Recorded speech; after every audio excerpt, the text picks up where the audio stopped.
Line of control వెంబడి పాక్ పోస్టులను ధ్వంసం చేయడానికి Bharat anti tank guided missile అనే అధునాతన ఆయుధాన్ని వాడుతోంది.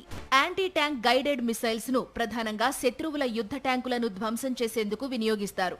శత్రువుల కీలక స్థావరాలను అత్యంత ఖచ్చితత్వంతో ఛేదించేందుకు ఇది ఉపయోగపడుతుందని రక్షణ రంగ నిపుణులు చెబుతున్నారు.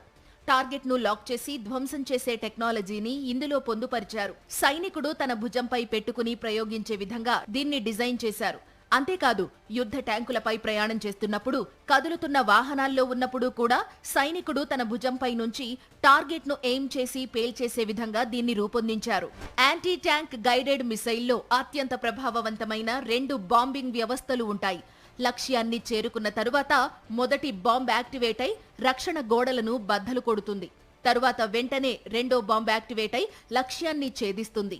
ఇలా డబుల్ బాంబింగ్ వ్యవస్థ ఉన్నందువల్లే ప్రధాన దేశాలన్నీ తమ అమ్ముల పొదిలో ఈ ఆయుధాన్ని సమకూర్చుకున్నాయి.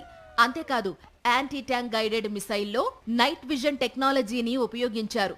దీంతో సైనికుడు పగలతో పాటు రాత్రి వేళల్లో కూడా తన లక్ష్యాన్ని ఖచ్చితంగా నిర్ధారించుకుని దాడి చేసేందుకు ఆస్కారం ఉంటుంది. గడిచిన 2 రోజులుగా శత్రువుల క్యాంపులను ధ్వంసం చేసేందుకు యాంటీ ట్యాంక్ గైడెడ్ మిసైళ్లను విరివిగా వాడుతోంది భారత్.